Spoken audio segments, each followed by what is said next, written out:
নমস্কাৰ, মই কথনৰ এটা বিশেষ অনুষ্ঠানলৈ আপোনালোকক আদৰণি জনাইছো আৰু আজি মোৰ লগত আছে বনজিৎ হুছেইন, ৰনেন গোস্বামী আৰু মুমিনা আক্তাৰ। ৰনেন গোস্বামী এগৰাকী সাংবাদিক, মুবিনা এনভাইৰনমেণ্ট এক্টিভিষ্ট আৰু বনজিৎ হুছেইন এগৰাকী লেখক আৰু খেতিয়ক, কৃষি খেতিয়ক। আৰু আমাৰ লগত শান্তনু বৰঠাকুৰ, গুৱাহাটী উচ্চ ন্যায়ালয়ৰ জ্যেষ্ঠ অধিবক্তা। শান্তনু বৰঠাকুৰ অলপ পিছতে আমাৰ লগত তেওঁ আমাৰ লগত যোগদান কৰিব। গতিকে আজি আপোনালোকে সকলোৱে গমেই পাইছে যে আজি ভাৰতবৰ্ষৰ অসম, পশ্চিমবংগ, পুডুচেৰী, কেৰালা আৰু তামিলনাডু এইকেইখন ৰাজ্যত নিৰ্বাচন অনুষ্ঠিত হৈছে আৰু নিৰ্বাচনৰ ফলাফলো ইতিমধ্যে ওলাইছে আৰু মোটামুটি গম পোৱা গৈছে কোনে ক'ত চৰকাৰ গঠন কৰিব। এতিয়া মই প্ৰথমতে অসমৰ কথাটো অলপ আলোচনা কৰি ল'ব বিচাৰিছো, তাৰপিছত অন্য ৰাজ্যবোৰৰ কথাও আমি অলপমান আলোচনা কৰিম। অসমত এই নিৰ্বাচন সন্দৰ্ভত নিৰ্বাচন হৈ যোৱাৰ পিছত এক্সিট পোল হৈছিল আৰু এক্সিট পোলত যি ধৰণে কোৱা হৈছিল, আজি ফলাফল যিটো হ'ল মোটামুটি এক্সিট পোলৰে এটা প্ৰতিফলন বুলি ক'ব পৰা যায়। গতিকে আচলতে কি হ'ল, কালি পৰহিলৈকে বিৰোধী শিবিৰে গুৱাহাটীত এখন ডাঙৰ সভা পাতিছিলে তেওঁলোকে, আৰু তেওঁলোকে একেবাৰে নিশ্চিত হৈ আছিল যে তেওঁলোক চৰকাৰ গঠন কৰিব। অথচ আজি আমি দেখা পালো যে নিৰ্বাচনৰ যিটো ফলাফল আমি পালো, সেইটো বিৰোধীৰ কাৰণে এটা অত্যন্ত শোচনীয় ব্যৰ্থতা বুলি ক'ব লাগিব। আৰু এই সন্দৰ্ভত মই প্ৰথমতে বনজিৎ হুছেইনৰ পৰা মই দুই এষাৰ শুনিব বিচাৰিছো। বনজিৎৰ পৰা এইকাৰণে শুনিব বিচাৰিছো, আজি কিছুদিন আগতে 15-20 দিন আগতে বনজিৎৰ লগত মোৰ কথা বতৰা হৈছিল আৰু ইয়াৰ পিছত বনজিতে এটা প্ৰবন্ধও লিখিছিল ইংৰাজীতে গোটেই পৰিস্থিতিটোৰ বিষয়ে।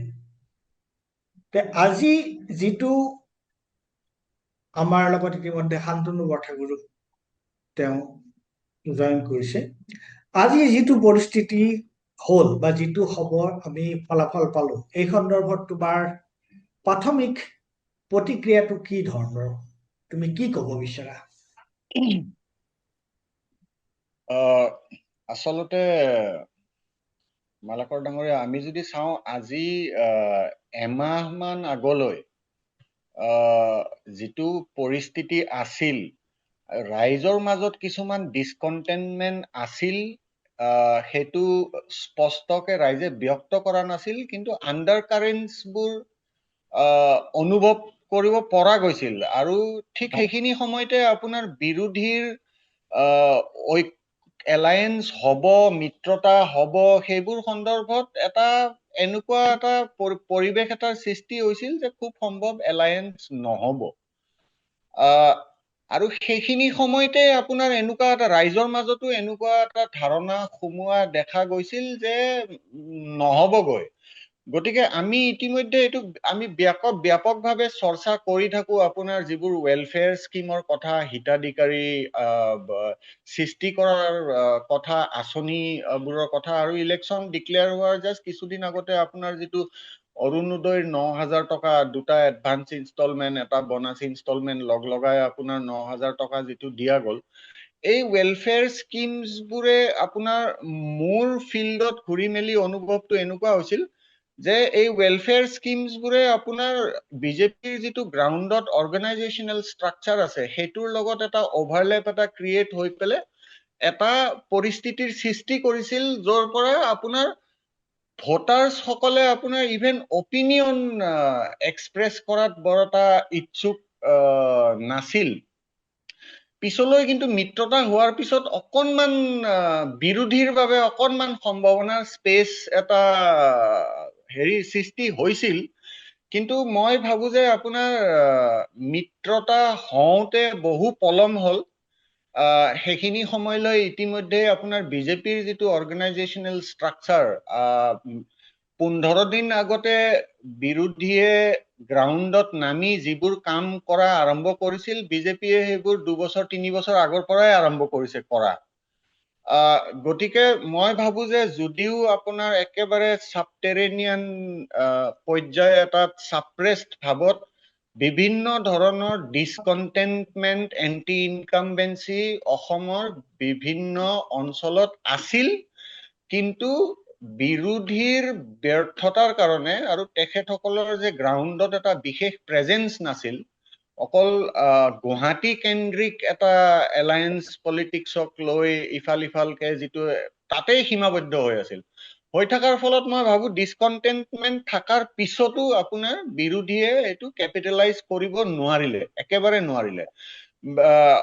মানে অন্য শব্দত ক'ব গ'লে আপোনাৰ ভোটাৰ ৰাইজৰ মাজত তেখেতসকলে কনফিডেন্স এটা ক্ৰিয়েট কৰিব নোৱাৰিলে যে তেখেতসকলে চৰকাৰ গঠন কৰাত সক্ষম হ'ব পাৰে। সেইকাৰণে আপোনাৰ ইতিমধ্যে এইফালে ৱেলফেয়াৰ স্কিমৰ কথা আছে। গতিকে আপোনাৰ স্পেচিয়েলি ৰুৰেল এৰিয়াজত যেতিয়ালৈ সেই কনফিডেন্সটো নাহে যে বিৰোধী হয়তো চৰকাৰ গঠন কৰিব, মানুহে সহজে শিফট কৰিব নিবিচাৰে, কাৰণ প্ৰতিটো পৰিয়ালত কিবা নহয় কিবা এটা আঁচনিৰ প্ৰভাৱ আছে। হয়, ঠিকে আছে। এতিয়া মই বনজিতৰ পিছত মুবিনাৰ পৰা জানিব বিচাৰিছো, মুবিনাই কি কেনেকুৱা এই গোটেই পৰিস্থিতিটো তুমি কি ধৰণে কি ভাবা, কি হ'ল? চাব গ'লে মালাকাৰ ডাঙৰীয়া, আমি আগতেও এইটো কথা পাতিছো, বিজেপিৰ এই যিটো বিশেষকৈ যিটো বেগবদত দেখা, আমি যিটো তেওঁলোকৰ গোটেই ভাৰতৰ মানে প্ৰায়বোৰ যি ধৰণে কামত লগোৱা হৈছে, সেইটো অসমত তোমাৰ মাতটো অহা নাই, মুবিনাৰ মাতটো অহা নাই। মুবিনাৰ লগত আমাৰ সংযোগ অলপ বিচ্ছিন্ন হৈছে, গতিকে ইতিমধ্যে আমাৰ মাজত শান্তনু বৰঠাকুৰ আছে আৰু ৰনেন গোস্বামী আছে। মুবিনা, হেল্ল', ঠিক আছে, ঠিক আছে, কোৱা তুমি। তাৰমানে আমি এই অসমত যে বিজেপিয়ে আকৌ এখন চৰকাৰ গঠন কৰিব, সেই কথাটো অপ্ৰত্যাশিত নাছিল।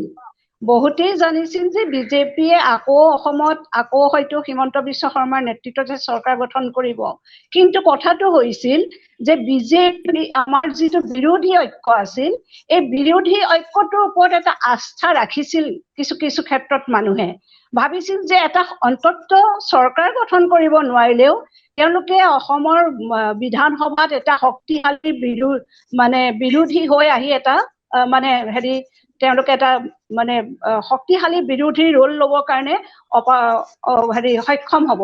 কিন্তু আজি দেখা পালো যিটো হ'ল, ভাবি থকাকে বিশেষকে লুৰিণৰ ওপৰত যথেষ্ট আস্থা আছিল মানুহৰ, লুৰিণ যে এনেকৈ পৰাজিত হ'ব এই কথাটো কোনেও হয়তো ভবাও নাছিল।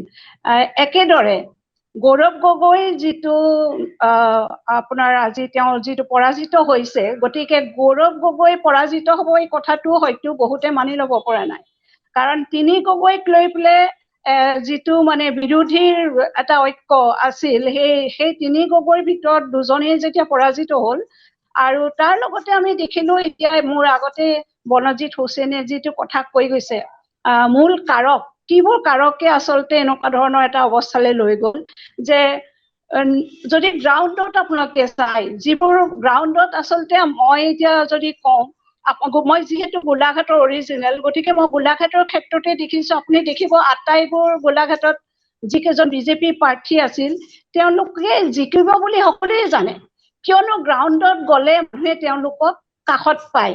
আপুনি আজি মৃণাল শইকীয়াৰ তাতে যাওক, বা যিকোনো সমষ্টি এটাত, খমটাই সমষ্টিতে যাওক, গোলাঘাটত আপুনি যদি বিজেপি নেতা বা নেত্ৰীগৰাকীকো নাপায়, কিন্তু গ্ৰাউণ্ডৰ মানুহখিনিক আপুনি পাব।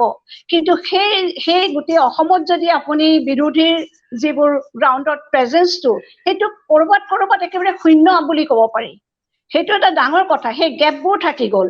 আৰু তৃণমূলৰ লোকৰ যিবোৰ কনচাৰ্নছ আছিল, সেই কনচাৰ্নছবোৰ বিৰোধীয়ে আচলতে তেওঁলোকে যিবোৰ কথা লৈ পেলাই আগবাঢ়িল, তাতকৈ যিবোৰ আমাৰ যিটো ভাত কাপোৰৰ যিবোৰ সমস্যা, ভাত কাপোৰ বুলি নকওঁ, কাৰণ এতিয়া আমাৰ অসমত বেছিভাগেই হিতাধিকাৰী, গতিকে ভাত কাপোৰৰ সমস্যা বহু ক্ষেত্ৰত নাই। কিন্তু যিবোৰ তাৰোপৰি আমাৰ যিবোৰ সমস্যা আছে, ধৰি লওক অকল ভাত কাপোৰেইটো কথা নহয়, গতিকে সেই সমস্যাবোৰক যিটো বিৰোধী আমাৰ শক্তি আছিল, তেওঁলোকে আগবঢ়াই লৈ যাব নোৱাৰিলে ইছ্যুবিলাকক, আচল ইছ্যুবোৰক। মই যিহেতু পৰিৱেশ বা বন সংৰক্ষণ, বন্যপ্ৰাণী এইবোৰ ক্ষেত্ৰত লাগি থাকো, মই এটা সাধাৰণ এটা উদাহৰণ দিব খোজো। অসমত আমি দেখিছো কিছুদিনৰ পৰা আমি আৰু চৰকাৰখনে কৈ আছিল যে 0 পচিং। গড় হত্যাটো যিহেতু এটা ৰাজনৈতিক বিষয় হৈ গৈছিল বিগত নিৰ্বাচনবোৰত, এইবাৰ তেওঁলোকে কৈ আছিল অলপ দিনৰ পৰা 0 পচিং। কিন্তু আমি যদি ভালকৈ ফহিয়াই চাওঁ, আমি যদি চাওঁ মিডিয়াবিলাকত কি ওলাই আছিল, আজি অলপ দিনলৈকে অসমৰ ক'ৰবাত নহয় ক'ৰবাত চোৰাং চিকাৰী আটক হোৱা ঘটনা হৈছে, চোৰাং চিকাৰীৰ পৰা ক'ৰবাত খৰ্গ উদ্ধাৰ কৰা ঘটনা হৈছে। যদি চোৰাং চিকাৰ হোৱাই নাই, যদি খৰ্গটো উদ্ধাৰ কৰা হৈছে, তে গড় এটা নমৰাকে, গড় এটা চোৰাং চিকাৰ নোহোৱাকে সেইটো কেনেকে উদ্ধাৰ কৰিব পাৰি? গতিকে এই ইছ্যুবোৰক আমি দেখি থাকিও ক'ৰবাত আওকাণ কৰিলো নেকি, এইটো এটা ডাঙৰ কথা। আৰু যিটো আমাৰ যিটো আৰু এটা ডাঙৰ কথা হৈছে, মই ডিটেইলছলৈ বাৰু পিছত যাম, পিছত যাম, কিন্তু মই অকমান প্ৰথমতে সকলোৰে পৰা অলপ কথা শুনি ল'ব বিচাৰিছো। আৰু ৰণেন গোস্বামী ডাঙৰীয়া, আপুনি এওঁলোক দুগৰাকীৰে কথা শুনিলে, আপোনাৰ মতামতটো কি? আপুনি কি ক'ব বিচাৰে? এটা খুব জৰুৰী কথা এইটো, যিটো মানে গোটেই বিশ্বতে পোল এনালাইচিছ বা সমাজ বিজ্ঞানীসকলে কৈ থাকে। আমাৰ হিন্দু নিচিনা কাকতত বহুত লেখা ওলাইছে, ইণ্ডিয়ান এক্সপ্ৰেছ, টাইমছ অফ ইণ্ডিয়াত ওলাইছে যে এটা প্ৰথম সাধাৰণ মানুহ টানি মুনি যিবিলাকে চলি থাকে, বেনিফিচিয়াৰীয়ে কিন্তু মানুহক জীৱনৰ কিবা আশ্বাস নিদিয়ে, কৰ্মসংস্থান নিদিয়ে, এইটো এটা ডাঙৰ কথা। কিন্তু বেনিফিচিয়াৰী খুব ডাঙৰ কাম দিছে। কিন্তু তাৰ আগতে কওঁ, সাধাৰণ মানুহৰ কাৰণে ক্ষমতালৈ আহিবলৈ হলে তেওঁৰ এইটো মনোজিৎ হুছেইনে তেওঁ খুব সমাজ বিজ্ঞান পঢ়ি থাকে কাৰণে খুব ধুনীয়াকে কৈছে যে ৰাইজৰ মাজত এটা আস্থা জাগিব লাগিব। প্ৰথম ভোট টাৰ্ণটো তেনেকে হ'ব, ৰাইজৰ মাজত এটা আস্থা জাগিব লাগিব যে এওঁলোকেই ক্ষমতালৈ আহিব। সেই ভৰসাটো নহলগে। ঐক্যবদ্ধ সভা, ঐক্যবদ্ধ মিটিং কেইখন হৈছে, বিৰোধীৰ ঐক্যবদ্ধ জনসভা কেইখন হৈছে, সেই জগাব পৰা যিটো আস্থা, সেই যিটো মনোবল, সেইটো দিব পৰা নাই। সেইটো একদম চিধা চিধি কথা। সেই অকল প্ৰেছমিট পাতি কলে নহব এইটো। সেই ক্ষেত্ৰত মুবিনাই খুব ভাল কথাই কৈছে। 2 নম্বৰ কথা, বেনিফিচিয়াৰী পলিটিক্স গোটেই ভাৰতত আমি দেখিছো, বিহাৰত দেখিছো। বিহাৰত এই প্ৰথমবাৰ মহিলাসকলে জাত পাত বাদ দি পেলাই ভোট দিছে বিজেপি বা নীতিশ কুমাৰক। প্ৰথম ECI লগত আছে। 24 ফেব্ৰুৱাৰীত নিৰ্বাচন ঘোষণা হৈছে। 7 মাৰ্চত চৰকাৰী স্কিমত খোলাখুলিকে মডেল কোড অফ কণ্ডাক্ট চালু হৈছে, নিৰ্বাচনী আচৰণ বিধি। তাৰপিছতো বিহাৰত বিলাই আছে, তাৰপিছতো 7 তাৰিখে বিলাইছে, 15 নে 24 তাৰিখে আকৌ বিলাইছে খোলাকে। ECIৰ কোনো ভূমিকা নাই। তাৰপিছত ECIটো লগত আছে, বেংগলত তাৰ প্ৰমাণ আছে ধুনীয়াকে। তাৰপিছত হ'ল কি, আপোনাৰ যিটো বেনিফিচিয়াৰী পলিটিক্স, যিটো হিতাধিকাৰী যিটো ৰাজনীতি, মহাৰাষ্ট্ৰত লাড্ডী বেহেনে বহুত কাম দিছে, বিহাৰত কাম দিছে, অইন ঠাইতো এই কথাতে আমাৰ ইয়াতে অৰুণোদয় আৰু লাখপতি বাইদেউ, সেইটো ব্লক ভোট হৈ গৈছে। 2-এটাতো বেলেগ বেলেগ হ'বই, কিন্তু বহুত 80%, 90% সেইটো ব্লক ভোট হৈ গৈছে। সেইটো এটা মানে ভেটি স্তম্ভ নিচিনা হৈ গৈছে। সেইটো এই কনফিডেন্স জগাটো আৰু বিৰোধী ঐক্যত পলম হোৱাটো আৰু ভিতৰি যোৱাটো, যিটো মানে যোগাযোগত পায়, এইটো মুবিনাই বৰ ভাল কৈছে যে বিচাৰিলেই পায়, মানুহ যোগাযোগত পায়, সেইটো নাপায় কিন্তু এইটো সঁচা কথা।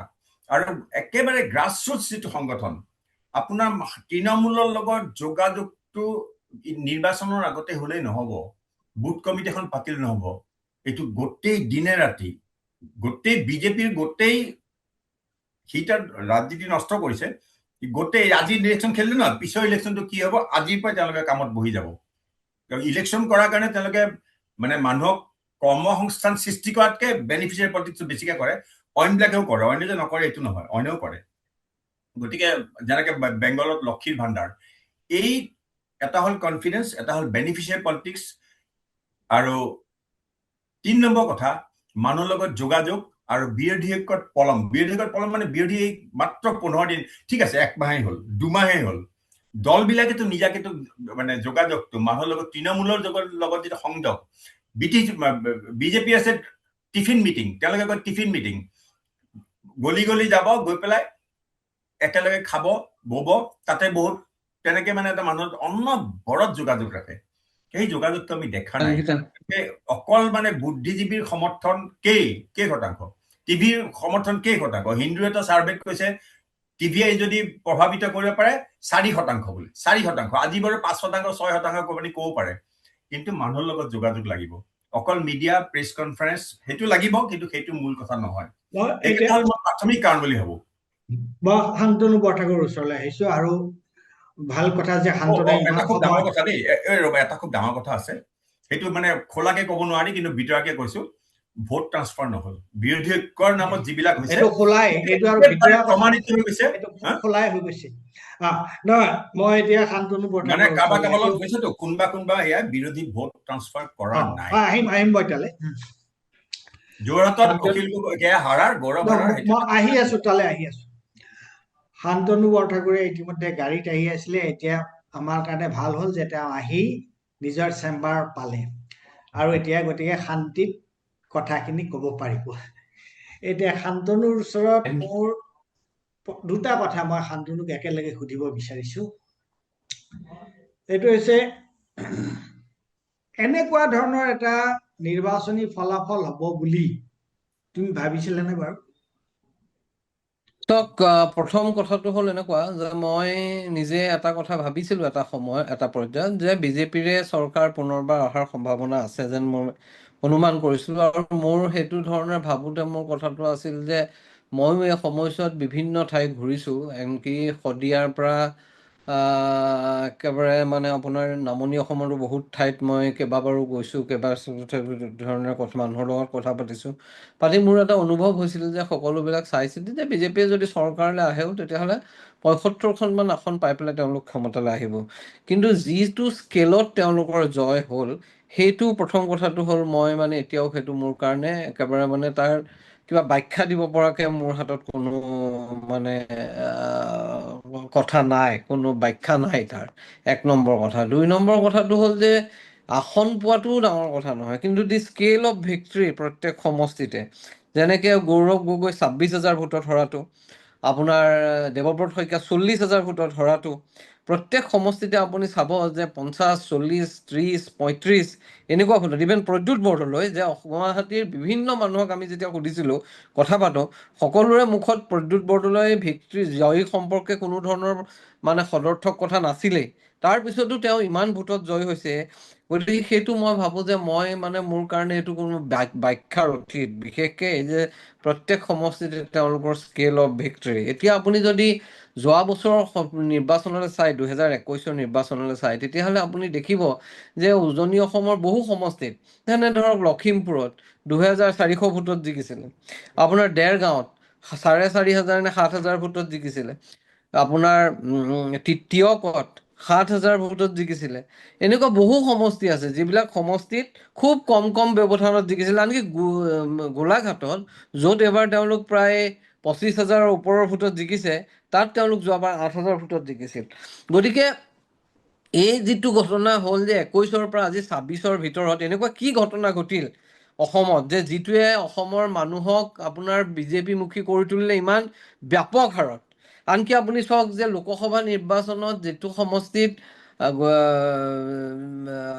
লুৰিণে যিমান ভোট পাইছিলে, সেই ভোটটো মোটামুটি সেই ভোটটোতকৈ অকণো ভোট বেছি নহ'ল এবাৰ তেওঁৰ। আমৰিৰ নিচিনা কনষ্টিটুৱেঞ্চি, এনেকুৱা এটা সমষ্টি, কাৰ্বি আংলঙৰ আমৰি, যিটো সমষ্টিত প্ৰত্যেকজন মানুহ যি কৈছে সেয়ে কৈছে যে APHLC যিটা চিট আছে সেইটো হ'ল আমৰি। আনকি আপোনাৰ যিবিলাক ৰাষ্ট্ৰীয় চেনেলে কৰিছে তেওঁলোকেও 0ৰ পৰা এটা দিছে, মানে আপোনাৰ আমৰিটো দিছে।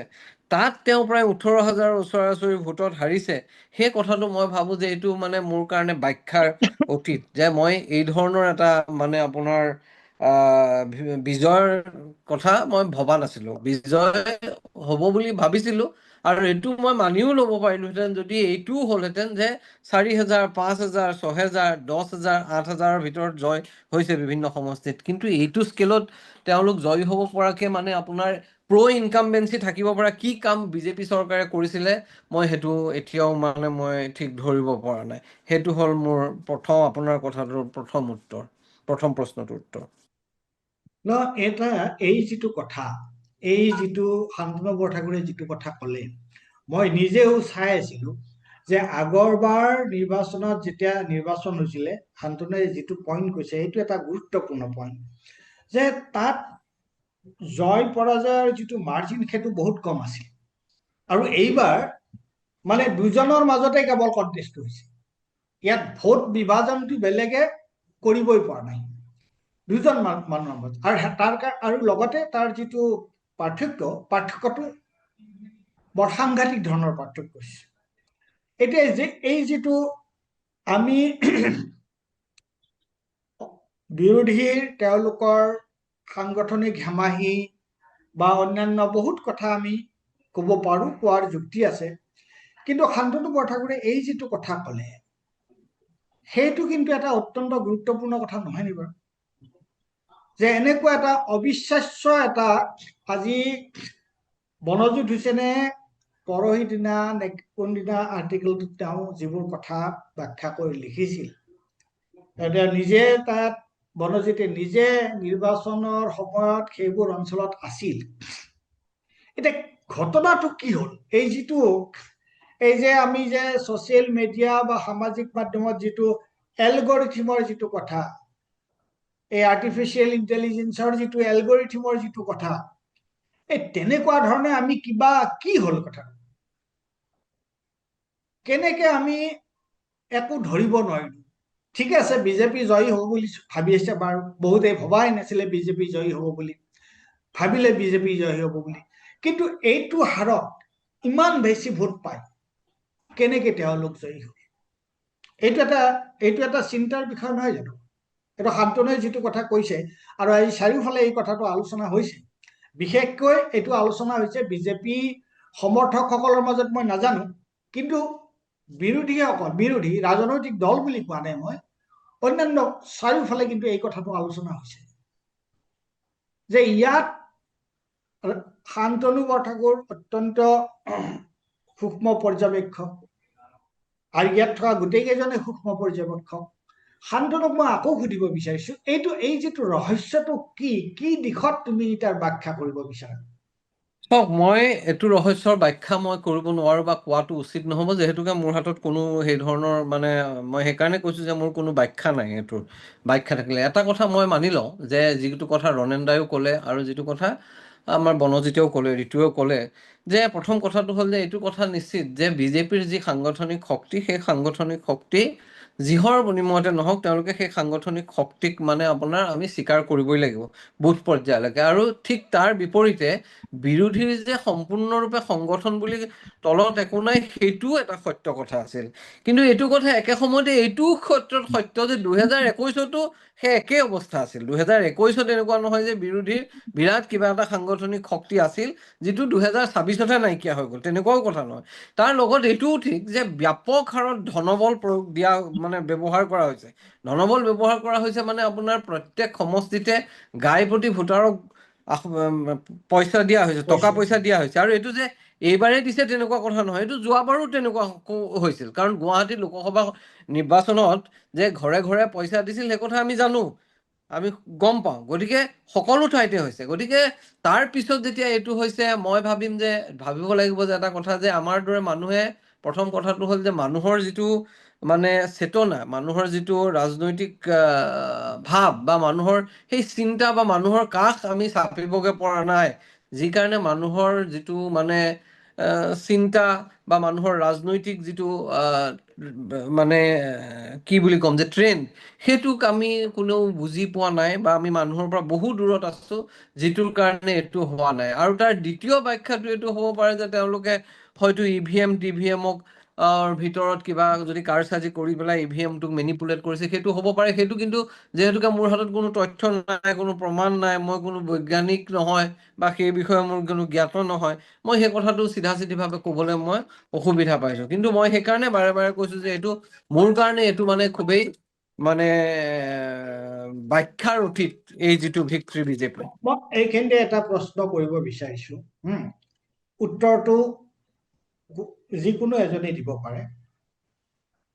2024 চনৰ লোকসভা নিৰ্বাচনত বিজেপিয়ে যিটো প্ৰত্যাহ্বানৰ সন্মুখীন হৈছিল, বিজেপিয়ে বৰ ডাঙৰ এটা প্ৰত্যাহ্বানৰ সন্মুখীন হৈছিল 2024 চনৰ লোকসভা নিৰ্বাচনৰ সময়ত। তেওঁলোকে যিটো ভাবিছিল সেই ধৰণৰ নিৰ্বাচনৰ ফলাফলটো তেওঁলোকে পোৱা নাছিল। কিন্তু আপোনালোকে লক্ষ্য কৰক যে 2024 পিছত ভাৰতীয় জনতা পাৰ্টি এনেকুৱা আগ্ৰাহী হৈ পৰিছে, আৰু তাৰ পিছত কিন্তু তেওঁলোকে কি ধৰণে নিৰ্বাচন জিকিছে চিন্তা কৰকচোন কথাটো। 2024 পিছত তাকেতো 2024 ঠিক 24 আগে আগে 2024 পিছত পাহৰিলো, নিৰ্বাচনৰ যিখন ইলেকশ্যন কমিশ্যন গঠন কৰা যিখন আইন, সেই আইনখন সলাই পেলালে নহয়। 2024 আগত হৈছে নে পিছত হৈছে মই পাহৰি, মনত নাই, বাৰটা কৰি জানিব চাগে। সেইখন সলাই পেলালে ন, সেইটো এটা ডাঙৰ অন্যায়, সেইটোতো একদম ডাঙৰ ষ্টেপ আছিলে।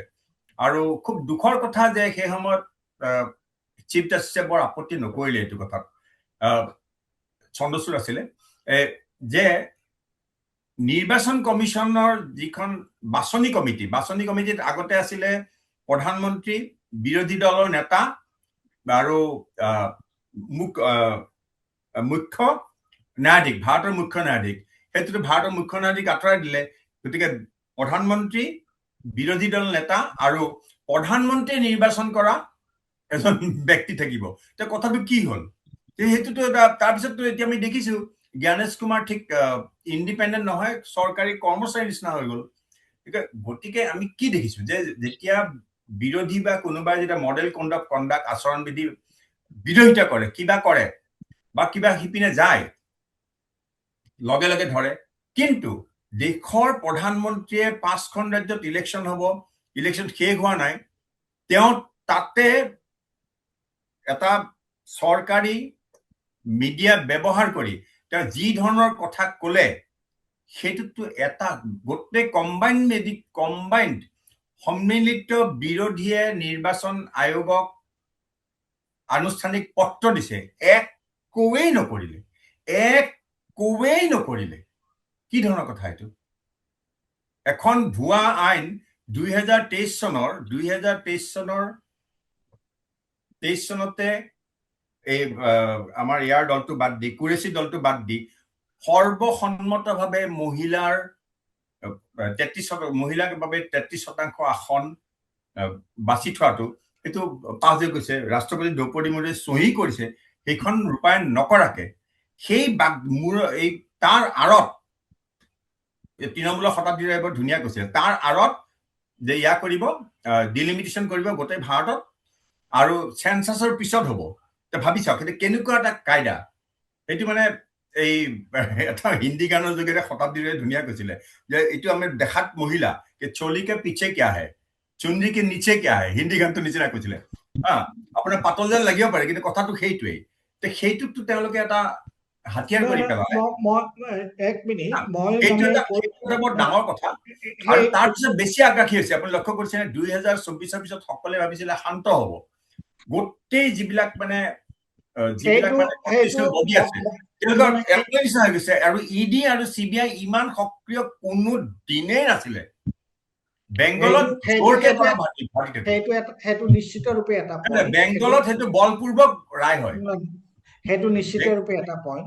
কিন্তু সামগ্ৰিকভাৱে বনজিতৰ পৰা মই এইটো শুনিলো, বিচাৰিছো 2024 পিছত যিটো চিটুৱেশ্যন আমি দেখিছো, দেখা নাই জানো এটা ট্ৰেণ্ড আমি, হয়। মানে 2004 পিছত 2004টো আছিলে তেওঁলোকৰ কাৰণে, তেওঁলোক উইক আছিল 2004 তেওঁলোকে দে didn't perform as they thought they would perform. They couldn't perform. 2014 No, 2024.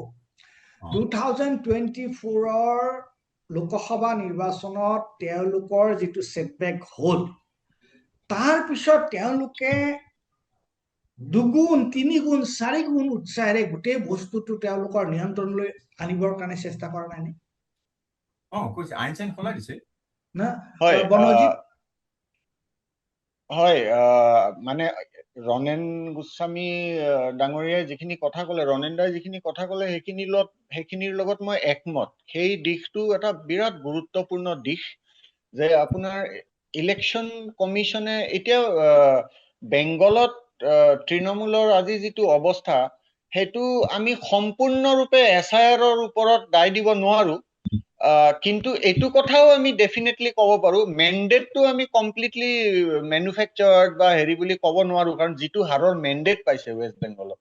কিন্তু ডেফিনেটলি আমি এইটো ক'ব পাৰো যে election was almost rigged, because the election commission of India itself was a party to the election. It was almost as if they were contesting the election.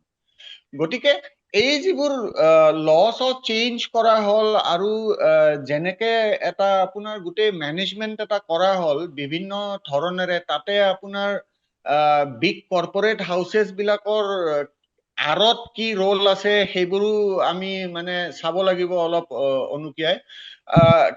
এটা all India লেভেলত 2024-ৰ পৰা প্ৰিচাইছলি because সিহঁতে challenge এটা face কৰিলে, সেইকাৰণে এটা ৰিডাবলড effort এটা, সি লাগা হলে কনষ্টিটিউচনেল এমেণ্ডমেণ্টৰ থ্ৰুইদি হওক, আনপাৰ্লিয়ামেণ্টাৰী প্ৰেক্টিচৰ থ্ৰুইদিয়ে হওক, যেনেকে নহওক, দে attempted two further কনচলিডেট there situation.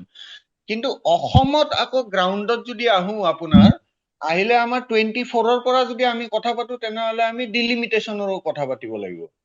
কাৰণ আমাৰ যিহেতু 24-ৰ ইলেকশ্যনটো ডিলিমিটেশ্যনৰ পিছত আছে, আমাৰ 23-ত যিটো ডিলিমিটেশ্যন হলে তাতেও আপোনাৰ সেইটো এটা গুৰুত্বপূৰ্ণ বিষয় যিটো আলোচনা কৰিব লাগিব। তাৰোপৰি মই এটা সৰু এটা উদাহৰণ দিব বিচাৰিছিলো। আজি কেইমাহমান আগতে মই কিবা এটা কামত এজন চিনাকি মানুহক লগ ধৰিব যাওঁতে মই বিজেপিৰ সভা এখনত সোমালো। সেইখন বিজেপি কৰ্মীৰ সভা আছিল, এজন শক্তিশালী মন্ত্ৰী আছিল তাতে, বুথ লেভেলৰ সভা আছিল। সভাখনৰ আশে পাশে মই থাকিলো কেইঘণ্টামান, থাকি যিবোৰ কথা শুনিলো যে মন্ত্ৰীজনৰ হাতত আপোনাৰ এটা বুথৰ অফিচিয়েলছবোৰ তেওঁলোকৰ বিজেপিৰ আহে, মন্ত্ৰীৰ হাতত ফাইল এটা আছে, তেখেতে নাম পৰ্যন্ত জানে যে কাক কাক 2024-ৰ লোকসভা ইলেকশ্যনৰ পিছত নতুনকে কি কি আঁচনি দিয়া হ'ব। আৰু তাতে মই এটা কথা শুনি অলপ হেৰি হৈছিলো যে এই মন্ত্ৰীগৰাকীয়ে স্পষ্টকে এই বুথ কৰ্মীসকলক কৈ আছিল যে চাওক, আপোনালোকৰ বুথত এই পৰিয়াল, মাইনৰিটি পৰিয়াল কেইটা আছে, এইবোৰ অসমীয়া মুছলমান। কৈছে এখেতসকলে যোৱাবাৰ কংগ্ৰেছক ভোট দিছে, সেইকাৰণে এইবাৰ এখেতসকলক আমি প্ৰধানমন্ত্ৰী আৱাস যোজনা দিছো। অৰুণোদয় দিলে বছৰত 28,000 টকা পালে হয়, আপোনালোকে এই কথাটো কমিউনিকেট কৰি দিব, বুথ কেডাৰ বিলাকক কৈ আছে, আপোনালোকে কমিউনিকেট কৰি দিব যে 1,80,000 পাইছে, ঘৰ এটা দিছো, এইবাৰ কিন্তু ভোটটো যদি নিদিয়ে এইটো কমিউনিকেট কৰি দিব, আহাবাৰ ৰাচন কাৰ্ড কাটি দিব। গতিকে এই পৰ্যায়ত আপোনাৰ এই যে, আৰু মই নিজে মোৰ নিজ গাঁৱতে আচলতে দেখিছো আপোনাৰ যে মাইনৰিটি অসমীয়া মুছলমান গাঁওসমূহত কিছুমান পৰিয়ালক দ্বিতীয়বাৰ প্ৰধানমন্ত্ৰী আৱাস যোজনা এইবাৰ দিয়া হৈছে। তেওঁলোকে এইটো একদম টাৰ্গেট কৰি যে যোনে কংগ্ৰেছক ভোট দিছে তাক এডিশ্যনেলি ৱেলফেয়াৰ স্কিমেদি টাৰ্গেট কৰা যাওক, আৰু যি দেখিছো সেইটোত তেওঁলোক সফল হৈছে। আৰু এইটোৰ এটা ডিলিমিটেশ্যনৰ লগতো কানেকশ্যন আছে। আমি যদি চাওঁ যে ডিলিমিটেশ্যনৰ থ্ৰুইদি আপোনাৰ যিখিনি মাইনৰিটি চিট কমোৱা হ'ল, যেনেকে আপোনাৰ বৰপেটা জিলাত কমোৱা হ'ল, হেৰি হ'ল আপোনাৰ কোকৰাঝাৰত 2টা চিট বঢ়ালে, এই ধুবুৰী, গোৱালপাৰা, বৰপেটা, কোকৰাঝাৰ এই অঞ্চলটোত আপোনাৰ পূৰ্ববংগীয় মূলৰ মুছলমান অধ্যুষিত অঞ্চলবোৰত ডিলিমিটেশ্যনটো হেৰি কৰিব যাওঁতে কিছুমান সমষ্টিত অসমীয়া মুছলমানৰ সংখ্যা বাঢ়িল। যেনেকে টিহুত যথেষ্ট অসমীয়া মুছলমানৰ সংখ্যা ডিলিমিটেশ্যনৰ পিছত বাঢ়িছে, বজালিত বাঢ়িছে, নলবাৰীতো কিছু সংখ্যক বাঢ়িছে।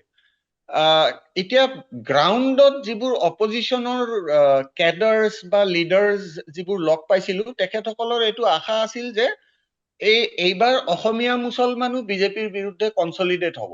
কিন্তু খুব সম্ভৱ এতিয়া ৰিজাল্ট চাই আৰু যোৱা দুদিনমানত অলপ যিখিনি ইংগিত পাইছো, হয়তো অসমীয়া মুছলমানৰ মাজতো এইবাৰ বিজেপিয়ে নিজৰ পজিশ্যনটো ইনফেক্ট বেটাৰ কৰিছে 2021তকে।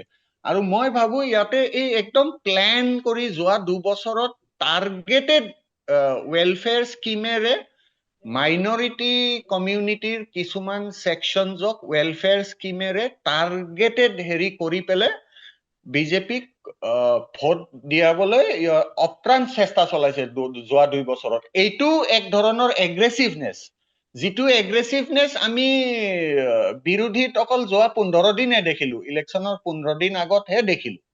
তাৰে আগতে বিৰোধীৰ কোনো ধৰণৰ গ্ৰাউণ্ডত আপোনাৰ এগ্ৰেছিভনেছ নাছিলে। ইলেকশ্যনৰ এমাহ আগলৈ বহু আপোনাৰ নামনি অসমৰ সমষ্টিত বুথ লেভেলত প্ৰেচিডেণ্ট নাছিল বিৰোধীৰ।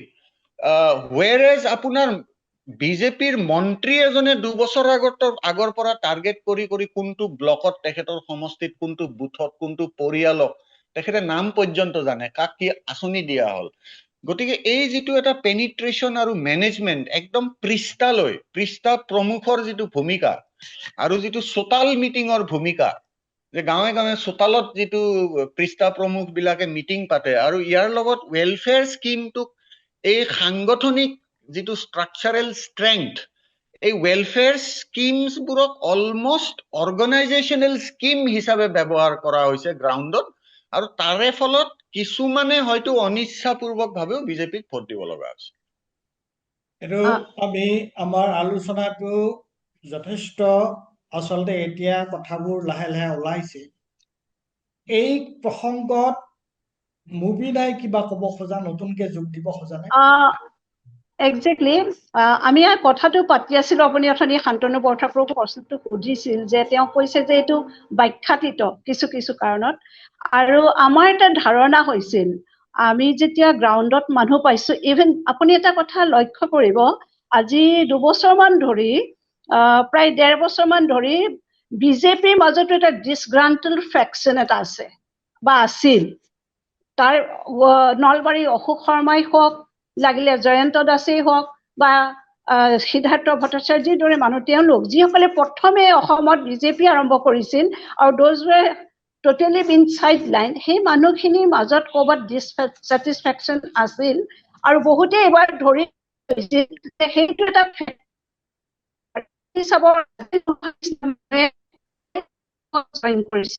ঠিক তেনেকে মানে এই কাৰবাৰটো অতিশয় আচৰিত হৈছিল এইটো কথা যে মানুহ যিবোৰ কথা আছিল যে দিন আহিল, কালিলৈকে কংগ্ৰেছ থকা মানুহটোৱে 1 ৰাতিৰ ভিতৰত বিজেপিৰ পাই যায়। ঠিক তেনেকে বছৰ ধৰি বিজেপিক যোনে মানে ফোন কৰিছিল, আকৌ বিৰোধী অজাপ বা কংগ্ৰেছৰ সকলো টকাৰ পাছতো আজি যিটো ৰিজাল্ট বিশেষকৈ অসমত, এইটো সঁচাকে ব্যাখ্যাতীত। প্ৰশ্ন হৈছে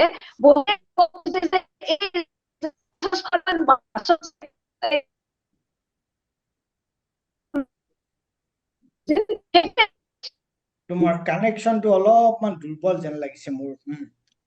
হেৰি এতিয়া শুনিছো।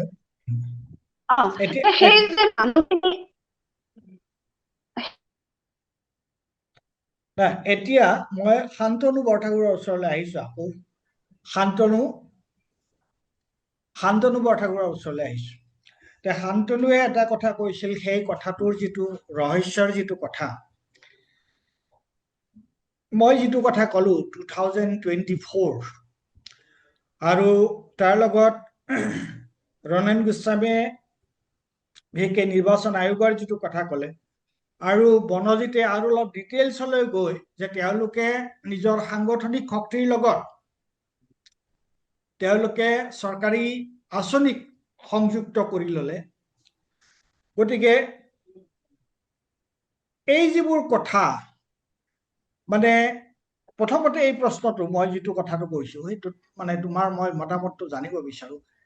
2024 বিজেপিৰ কাৰণে অকমান ৱাটাৰ ছেডৰ দৰে হয় নাই? তাৰপিছত তেওঁলোক যিমান এগ্ৰেছিভ হৈছে আৰু তাত যিটো তেওঁলোকে যিটো মেকানাইজেশ্যন, আজি যদি আমি ৱেষ্ট বেংগলৰ নিৰ্বাচনটোৰ কথাটো আমি যদি চাওঁ, যে তেওঁলোকে তাত ধৰি লৈছে যে এইবাৰ যিকোনো প্ৰকাৰে মমতা বেনাৰ্জীক হৰুৱাব লাগিব, আৰু তাৰ কাৰণে যি যি ব্যৱস্থা যি কাম কৰিব লাগে তেওঁলোকে কৰিব লাগিব। আৰু যোৱাবাৰ ইলেকশ্যনটো আৰু এইবাৰ ইলেকশ্যনত যিটো ভোটৰ যিটো ব্যৱধান এইটো হৈছে যে তেওঁলোকে তাৰমানে এই তুমি যিটো আগতে কৈছা যে তেওঁলোকে তাৰমানে এতিয়া এইবাৰ মানে দুবাৰ মানে তেওঁলোকে ডাবল চেকিং কৰিছে যে তেওঁলোকে জয়ী হলেই নহব, তেওঁলোকে এটা কমফৰ্টেবল মাৰ্জিনত জয়ী হ'ব লাগে। এই যিটো কথা, আৰু তাৰ লগত কিন্তু এইটো এতিয়া আমাৰ হাতত তথ্য নাই, আমি এইটো আমি ক'ব নোৱাৰো এই যিটো ইভিএমৰ যিটো প্ৰশ্ন। কিন্তু বনজিতে যিটো কথা ক'লে যে এইটো ইণ্টিগ্ৰেট কৰি দিয়া, আৰু এই যিটো তেওঁলোকৰ যিটো আগ্ৰাসী যিটো তেওঁলোকৰ কামৰ যিটো ধৰণ, এইবিলাকৰ সম্পৰ্ক তুমি নেদেখানে? কি কোৱা তুমি? এইটো মই নেদেখা নহয়। বনজিতে যিখিনি কথা কৈছে এইখিনি খুব ধুনীয়াকৈ এক্সপ্লেইন কৰিছে তেওঁ, আৰু মই ভাবোঁ যে সেইটো এটা এক্সপ্লেনেশ্যন হয় এইটো ভিক্ট্ৰীৰ, মানে বিজেপিৰ ভিক্ট্ৰীটো বিজয়ৰ, সেইটো মই নহয় বুলি নকওঁ। আৰু এইটো কথা ঠিক যে 2024 পিছত যেতিয়া 24 লোকসভা ইলেকশ্যনত তেওঁলোকে আশানুৰূপ সফলতা দেখুৱাব পৰা নাছিল, তাৰপিছত তেওঁলোকৰ সাংগঠনিকভাৱে আৰু RSSৰ লগত তেওঁলোকৰ যিটো চিনক্ৰনাইজেশ্যন, এইটো মানে কাম কাজৰ সেইটো খুব বেছিকৈ হ'বলৈ ধৰিছিল, আৰু গ্ৰাউণ্ডত RSSে খুবেই শক্তিশালীভাৱে মানে ইয়াত মানে সাংগঠনিকভাৱে বিজেপিক সহায় কৰিছিল। এইটো লৈ পেলাই কোনো মানে দ্বিমত মোৰ নাই। আৰু তেওঁ মানে বনজিতে যিটো ব্যাখ্যা আগবঢ়াইছে সেইটো মই ভাবোঁ যে সেইটো এটা বিজেপিৰ বিজয় হোৱাৰ এটা এটা এটা এটা কাৰণ সেইটো হয়েই, সেইটো লৈ পেলাই মোৰ কোনো ধৰণৰ হেৰিয়াৰ কথা নাই। কিন্তু মোৰ মানে যিটো সন্দেহ, সেই সন্দেহটোৰ মূলতে আছে যে যিটো স্কেলত ভিক্ট্ৰীটো হৈছে সেই কথাটোহে, যে ইমানখিনি কৰাৰ পিছতো আমি যিবিলাক মানুহে ধৰক গৈছিলোঁ, কথা পাতিছিলোঁ, শুনিছিলোঁ, মানুহৰ কথা হেৰি কৰিছিলোঁ, সেইবিলাক মানুহৰ কৰাৰ পিছতো যে কেনেকুৱা ধৰণৰ। আৰু আপুনি এটা চাব যে এটা জেনেৰেল কনচেনচাছ আছিল অসমত, মই বাহিৰৰ কথা নকওঁ, যে আনকি মুখ্যমন্ত্ৰীৰ চেনেলেও এনেকুৱা ধৰণৰ যেতিয়া সমীক্ষা আগবঢ়াইছিল, বিজেপি জিকিব বুলি কওঁতেও প্ৰায় 25টাৰ ওচৰা ওচৰি চিটত 50-50 বুলি আখ্যা দিছিল। এতিয়া ধৰক 50-50 জয়ৰ সম্ভাৱনা থকা এটা সমষ্টি, ধৰক শদিয়াৰ কথা 50-50 বুলি কৈছে। 50-50 বুলি কোৱা চিটটোত তেওঁলোকে খুব বেছি যদি জিকিব পাৰে 5,000, 10,000, 15,000, সেইটো চিটত ভিক্ট্ৰীৰ মাৰ্জিন হৈছেগৈ 40,000। সেই বস্তুটোক মই ভাবোঁ যে মই সেইটোৰ এক্সপ্লেনেশ্যনৰ কোনো মানে ৰাস্তা বিচাৰি পোৱা নাই, যে এই ধৰণে মানুহে যেনেকে ভোট দিলে। গতিকে সেই কথাটোহে মই কৈছোঁ, আৰু সেইটো মই ভাবোঁ যে চিন্তনীয় কথা এটা। বিজেপিয়ে সন্দেহ নাই যে বিজেপিয়ে প্ৰত্যেকটো দিনেই প্ৰত্যেকটো কামেই কেৱল শাসনত থকাৰ কাৰণে, নিৰ্বাচনত জিকাৰ কাৰণে কৰে। গতিকে সেইকাৰণে এইটো এটা তেওঁলোকে এনেকুৱা এটা মেচিনাৰী বনাই লৈছে যিটোৰ লগত যুঁজাটো সাংঘাতিকভাৱে এটা মানে চেলেঞ্জিং কাৰবাৰ, এটা প্ৰত্যাহ্বানমূলক কথা এটা। কিন্তু সেইটো কৰিবলৈ যাওঁতেও মই ভাবোঁ যে এই গোটেই দিশটো যে EVMৰ গোটেই কথাটো, যে মই এইটো কোৱা নাই যে EVMটো হেক কৰি পেলাইছে, কিবা কৰি পেলাইছে, কিন্তু ক'ৰবাত কিবা ধৰণেৰে EVMটোক অন্য ধৰণেৰে মেনিপুলেট কৰাৰ কিবা সম্ভাৱনা আছে নেকি, সেই কথাটো মই ভাবোঁ যে চোৱাটো দৰকাৰ। আৰু সেইটো কথাটো মানে ৰাজনৈতিক দল সংগঠনবিলাকেও এই কথাটো মই ভাবোঁ যে চিন্তা কৰি চোৱা দৰকাৰ। কাৰণ এইটো নহ'লে নিৰ্বাচনটোক কি হ'ব এতিয়া কোনেও ক'ব নোৱাৰে। মই এইখিনিতে এটা কথা কওঁ নেকি বাৰু? মই মানে আজি ৰাতিপুৱাৰ পৰাতো এইবোৰ কথা আলোচনা কৰি আছো। মই কৈছো যে এই যিটো মেল প্ৰেক্টিচ, ইলেক্ট্ৰেল মেল প্ৰেক্টিচ বুলি ক'লে আচলতে এইটো খুব এটা লিমিটেড মিনিংটো হয়। মই ক'ব বিচাৰিছো যে এই গোটেই বস্তুটো এটা চিষ্টেমিক ভাৱে বস্তুটো কৰা হৈছে, মই তেনেকুৱাকে ক'ব বিচাৰো যে চিষ্টেমিক বুলি ক'লে it is overall, all embracing. This is a systemic design to capture power. মই তেনেকে ক'ব পাৰো নেকি? মোৰ মতে হয়, সেইটোতো হয়। সেইকাৰণে আপুনি চাব যে ইনষ্টিটিউচন বিলাকক কেপচাৰ কৰা হৈছে। সেইবিলাকক এতিয়া ৰনেন দাই কৈ গ'ল কেনেকে ইলেকশ্যন কমিশ্যন, মূল যিটো অনুষ্ঠান প্ৰতিষ্ঠান যিটোৱে নিৰ্বাচনক নিয়ন্ত্ৰণ কৰে, সেইটোকে কেনেকে তেওঁলোকে সুপ্ৰিম কোৰ্টৰ উচ্চতম ন্যায়ালয়ৰ নিৰ্দেশ থকাৰ পিছতো সেই নিৰ্দেশক মানে অমান্য কৰি তেওঁলোকে এখন আইন আনিছে সেইটো কথাটো ক'লে মই ৰিপিট নকৰোঁ। গতিকে কথাটো হ'ল যে সেইটো এটা চিষ্টেমেটিক ভাৱে প্ৰত্যেকটো অনুষ্ঠান প্ৰতিষ্ঠানকে তেওঁলোকে কেৱল ইলেকশ্যনৰ পাৰপাছত কেনেকে ব্যৱহাৰ কৰিব। আজি যেতিয়া তৃণমূল কংগ্ৰেছৰ যিটো সংঘ মানে প্ৰতিষ্ঠানে সহায় কৰি আছিল আইপেক বুলি সংস্থাটো, সেই সংস্থাটোৰ মানুহজনক গ্ৰেপ্তাৰ কৰি লৈ গৈছে আৰু ইলেকশ্যনৰ ভোটিং হৈ যোৱাৰ পিছদিনা তেওঁ বেইল পাইছে ইডিৰ গোচৰত, মানি লণ্ডাৰিঙৰ গোচৰত। তাতে বুজা যায় যে তেওঁলোকে কি ধৰণেৰে গোটেই কাৰবাৰটো কৰিছে। আৰু এটা কথা আছে যে সেইটো মই ভাবো যে গুৰুত্বপূৰ্ণ। এতিয়া ধৰক আজি তৃণমূলৰো সংগঠন আমি সকলোৱে জানো বা পঢ়িছো যে পশ্চিমবংগত সাংঘাতিক ধৰণৰ একেবাৰে বুথ পৰ্যায়লৈকে তেওঁলোকৰ সংগঠন আছে। সাংগঠনিক বিলাকৰ লগে লগে তেওঁলোকৰ মহিলাৰ ওপৰত এই বিভিন্ন ধৰণৰ আঁচনি দি তেওঁলোকে মহিলাবিলাকক, সেইটো ষ্ট্ৰেংথ বুলি কোৱা হয় মমতা বেনাৰ্জী, তাৰ পিছতো তেওঁলোকে এনেকুৱা এটা নেৰেটিভ বিল্ড কৰিবলৈ বিজেপি সক্ষম হ'ল, যিটো নেৰেটিভৰ ফলত এই ইমান ৱেলফেয়াৰ স্কিম বা ব্যৱস্থা থকাৰ পিছতো বিজেপিয়ে তাত এটা মানে বৃহৎ জয় কৰিবলৈ সক্ষম হ'ল। গতিকে আমাৰ ইয়াত সেইটো এটা কথা আছে যে আমাৰ বিৰোধী দলবিলাকে বিজেপিৰ বিৰুদ্ধে ঠিক তেনেকুৱা এটা নেৰেটিভ তৈয়াৰ কৰিব নোৱাৰিলে, যিটো নেৰেটিভক মানুহে আপোনাৰ গ্ৰহণ কৰিব। সেইটো এটা মই ভাবো যে এটা গুৰুত্বপূৰ্ণ ফেক্টৰ এইবাৰ নিৰ্বাচনৰ।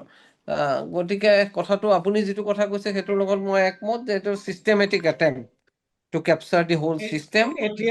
এতিয়া প্ৰশ্নটো হৈছে, এতিয়া আমি ইলেকশ্যনৰ ফলাফলটো কি হ'ল কি নহ'ল আমি কিছু কথা আলোচনা কৰিলো, কিন্তু আমি ইয়াত কোনো এই যিটো আমাৰ পেনেল আছে ইয়াত এজনো কোনো ৰাজনৈতিক দলৰ প্ৰতিনিধি ইয়াত নাই।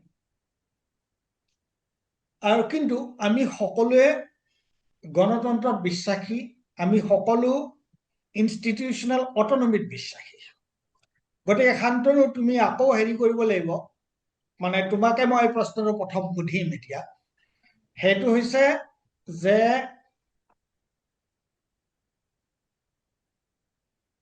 এই যিটো অৱস্থা হ'ল, অসমত যিটো অৱস্থা হ'ল, পশ্চিমবংগৰ যিটো অৱস্থা হ'ল, ইয়াৰ পিছত এই গণতন্ত্ৰ ৰক্ষাৰ যিটো আন্দোলন বা গণতান্ত্ৰিক অনুষ্ঠানবিলাক ৰক্ষাৰ যিটো আন্দোলন, আৰু সেইটো মই দেখিছো যে এওঁলোক যেতিয়ালৈকে ক্ষমতাত থাকিব তেওঁলোকে এইটোক আৰু চেপি ধৰিবৰ কাৰণে তেওঁলোকে চেষ্টা কৰিব। গতিকে আমাৰ দৰে যিসকল মানুহ, যিসকলে গণতন্ত্ৰৰ ওপৰত বিশ্বাসী, গণতান্ত্ৰিক অনুষ্ঠানবিলাকৰ স্বতন্ত্ৰতাৰ ওপৰত বিশ্বাসী, তেওঁলোকে বা এতিয়া ৰাজনৈতিক দলবিলাকে বা এই ব্যক্তিসকলে তেওঁলোকে কি কৰিব? তেওঁলোকৰ আগত ৰাস্তা কি, পথ কি? কি পথ মই নাজানো, সেইটো কথা নিজেই বিচাৰি উলিয়াব লাগিব পথ। কিন্তু মই এটা কথা বুজি পাওঁ যে আমাৰ কোনো ব্যক্তিগত ৰাজনৈতিক আকাংক্ষা নাই। আমাৰ যিবিলাক মানুহে দলীয় ৰাজনীতিৰ বাহিৰত থাকি গণতন্ত্ৰ ৰক্ষাৰ কাৰণে যুঁজ কৰিছো বুলি ভাবিছে বা সেই হেৰি কৰিছে, নিজে যি ধৰণে শুদ্ধ বুলি ভাবিছে সেই ধৰণে, সেইবিলাকৰ কাৰণে ৰাস্তা এটাই, সেইটো হ'ল যে যিটো যুঁজ চলি আছিল সেই যুঁজ চলাই ৰাখিব লাগিব। আৰু সেইটো যুঁজ চলাই ৰাখিব লাগিব দেশৰ স্বাৰ্থত, মানুহৰ স্বাৰ্থত, গণতন্ত্ৰৰ স্বাৰ্থত, সংবিধানৰ স্বাৰ্থত। কাৰণ আজি আগন্তুক সময়ত সংবিধান আৰু গণতন্ত্ৰৰ ওপৰত আহিব পৰা আক্ৰমণ যে আৰু বেছি হ'ব সেই কথাটোত আৰু কোনো সন্দেহ নাই। তেওঁলোকে যি ধৰণে সকলো অঞ্চললৈকে তেওঁলোকৰ নিজৰ ক্ষমতা বৃদ্ধি কৰিবলৈ সক্ষম হৈছে বা প্ৰসাৰিত কৰিবলৈ সক্ষম হৈছে তেওঁলোকৰ নিয়ন্ত্ৰণ।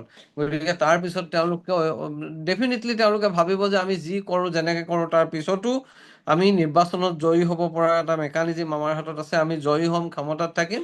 গতিকে তেওঁলোকে গণতান্ত্ৰিক চেতনা, গণতান্ত্ৰিক মূল্যবোধবিলাকক আৰু বেছি মোহাৰি পেলাবলৈ, সাংবিধানিক মূল্যবোধবিলাকক মোহাৰি পেলাবলৈ চেষ্টা কৰিব। আৰু যিটো ধৰণেৰে সেনেকুৱা এটা সময়ত আমাৰ নাগৰিক হিচাপে, সচেতন নাগৰিক হিচাপে আমাৰ যিটো কৰণীয়, আমি ভাবিছোঁ যে সেইটো কৰি যাব লাগিব সংঘবদ্ধভাৱে, যে তাৰ বিৰুদ্ধে আমাৰ নিজস্ব ধৰণেৰে সীমিত পৰিসৰত যেনেকৈ পাৰোঁ আমি আমাৰ ফালৰ পৰা তাৰ বিৰুদ্ধে যুঁজ দিব লাগিব। সেইটোৱে মই ভাবোঁ যে মোৰ ক্ষেত্ৰত নিজৰ আণ্ডাৰষ্টেণ্ডিং।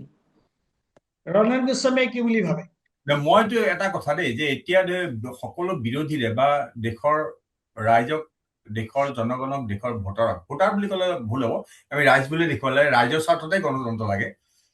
গোটেই বস্তুটো এছিয়াই পশ্চিমবংগত নিৰ্বাচন বিজেপিয়ে খেলিছে, কিন্তু বিজেপিৰ লগত ইলেকশ্যন কমিশ্যনে খেলিছে, বিজেপিৰ লগত ইডিয়ে খেলিছে, বিজেপিৰ লগত CBI খেলিছে। এতিয়া কথা হ'ল কি, আমি আগৰ চৰকাৰবিলাকত দেখিছিলো কোনোবাই CBI যদি দিছে, CBI ডিৰেক্টৰে ৰিজাইন দিছে, মিনিষ্ট্ৰী অফ পাৰ্চনে ৰিজাইন দিছে, অশ্বিনী কি নাম তেওঁ ৰিজাইন দিছে। সেইটো সেইবিলাক চব গুচি গৈছে। চিধা পোনপটীয়াকৈ ইডি সদস্য হৈ গৈছে, এনফৰ্চমেণ্ট ডিৰেক্টৰেট চিধা CBI সদস্য হৈ গৈছে। তাৰ আৰু একদম সুন্দৰভাৱে ইলেকশ্যন কমিশ্যন চকুমুদি আছে। সেইখিনি শুধৰণি নহলে যোনে যি নকওক একো লাভ নাই। সেইখিনি কিন্তু চৰকাৰী পৰ্যায়ত সেইটো আইনগতভাৱে শুধৰণি হবই লাগিব।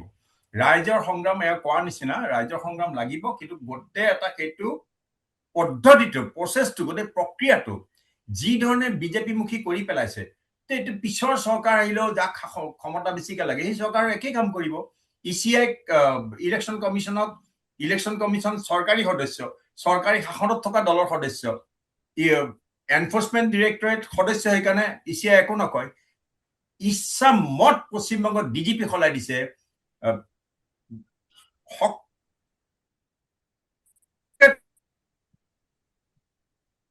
কৰি দিছে ইচ্ছা মত। ইডিয়ে য'তে ত'তে ৰেড মাৰিছে। সেই সময়ত আপুনি চাওক কেনেকে ভাষণ দিছে।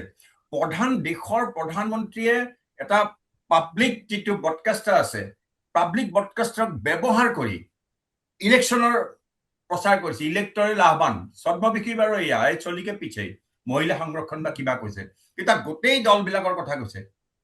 তেওঁলোকক সেইখিনি যদি অন্যকো ক'ব দিলেহেঁতেন তেতিয়াহ'লে আমি এয়া কৰোঁ।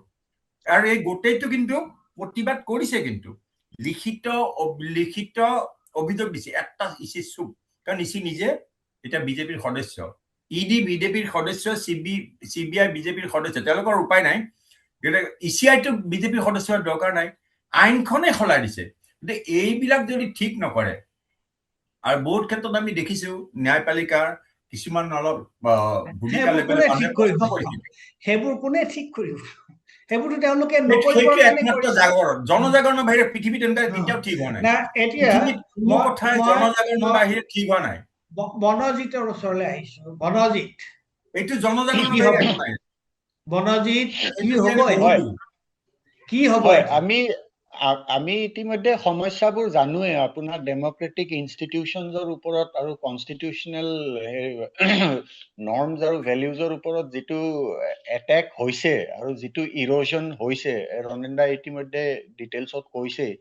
এইবোৰ মোৰ ভয়টো এনেকুৱা লাগে যে মানে ডেমক্ৰেটিক বা কনষ্টিটিউচনেল ইনষ্টিটিউচন এটা গঢ়ি তোলোতে আপোনাৰ হয়তো 50 বছৰ 100 বছৰ লাগি যাব পাৰে, কিন্তু তাক ধ্বংস কৰিব পাৰি কিন্তু 10 বছৰৰ ভিতৰত। কিন্তু তাক কালি যদি আপোনাৰ ধৰি লওক চৰকাৰ সলনিও হয় 2029 চনত, যদি আপোনাৰ ওৱান নেশ্যন ওৱান ইলেকশ্যন এইবোৰ নাহে চেঞ্চাছৰ পিছত 28ত, চৰকাৰ যদি সলনিও হয়, আমাৰ শিক্ষা ব্যৱস্থাৰ পৰা আৰম্ভ কৰি, আমাৰ জুডিচিয়াৰীৰ পৰা আৰম্ভ কৰি, আমাৰ যিমান ডেমক্ৰেটিক আৰু কনষ্টিটিউচনেল ইনষ্টিটিউচনছ আছে, তাৰ যিটো ইৰোজন হৈছে সেইটো কেনেকে কেনেকে সেইটো হেৰি কৰা যাব, ৰিভাৰ্চ কৰা যাব, আপোনাৰ চৰকাৰ সলনি হলেও সেইটো এটা ডাঙৰ প্ৰশ্ন। আৰু ইয়াত আপোনাৰ গণতান্ত্ৰিক পিপলছ মুভমেণ্ট আন্দোলনৰ বাহিৰে কোনো বিকল্প নাই।